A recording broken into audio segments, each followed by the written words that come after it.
Cartography is the practice of making maps, which is important to planners, landscape architects, and architects in making planning decisions.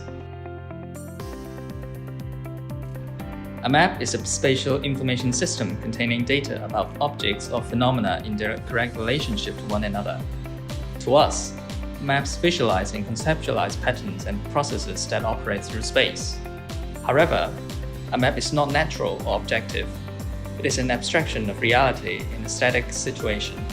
The cartographer selects only the information that is essential to fulfill the purpose of the map, and that is suitable for its scale. Although maps are often abstracted, they are revealing and prompt us to examine causes and ask questions that shape the depicted spatial relationship. For example, maps used in the planning processes in Hong Kong usually contain road data, building data, topographic data with spot heights and basic annotations. Throughout the world, maps provided for planners are similar to what we have in Hong Kong, which are too generalized to fit specific planning purposes or visions. That's where critical cartography plays a role. Through mapping and visualizing specific actors or networks, critical cartography implies intention to challenge power dynamics and expand maps' capacity in stimulating spatial thinking. To better understand what critical cartography is, we will take a look at two cases of critical cartography and see how they work and what they generate. More importantly, what lessons we can learn from them. So, let's go to our first stop, the Kibera Public Space Project in Kenya. Kibera is the largest informal settlement in Nairobi, which is subjected to significant flood risk due to poor drainage and its location adjacent to the Ngong River. The Kibera Public Space Project is initiated by KDI, which aims at tackling flooding problems by integrating drainage infrastructure with public space, transforming traditional grey infrastructure into blue-green infrastructure. The cartographic method starts from geospatial data collection. Both remote data and field data were collected. Computer modeling geographic information systems were used to map and assess vulnerability, exposure, and risks. Existing adaptations and potential adaptations to flood problems at different levels were also identified through the iterative process of field surveys, field works, and mapping. Project sites were also identified with this mapping tool, which communities are involved in the design process. What about Hong Kong? There are around 4,400 squatters on the developed Hong Kong Islands in 2017. Many of these squatter communities still face flood problems during rainstorm and storm surges.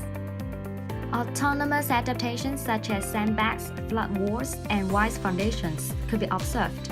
Majority of sewage is directly discharged to adjacent water bodies or rainwater drainage systems. Similarly, efforts to solve these problems from both Nairobi government and Hong Kong government were limited on the public land at settlement or watershed scale. Taking Pok Fu Lung Village as example, there is potential to adopt KDI communities' response adaptation to flood problems. Our second stop is a sidewalk mapping project in Ho Chi Minh City in Vietnam. Tourism is originally one of the narratives being used by the city officials to legitimize efficiency of street vendors. The areas of the city with the major tourist sites were the most heavily cared and the most sought after by sidewalk vendors. As a foreign academic scholar, Kim took an alternative approach of offer visualizations of power and people to visualize the charm of vibrant sidewalk life in Ho Chi Minh City by mapping a conversation with a street vendor selling coconut water. She proposed a pedestrian tourist path based on her findings and impressed state-owned tourist company officials who had never appreciated the sidewalk life as an asset that attracts foreign tourists. That means the potentials of a tourist route at neighborhood scale is emancipated by a local vendor's route at individual scale.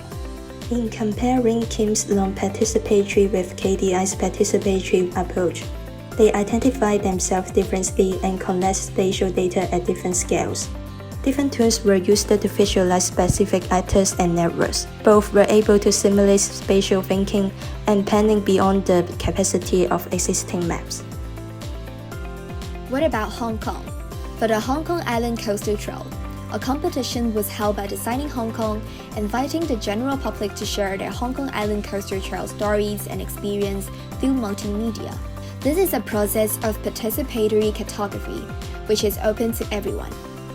There is a wide range of participants from different ages, occupations, nationality, interests, physical ability, and so on. However, it actually limits the type of participants by its nature.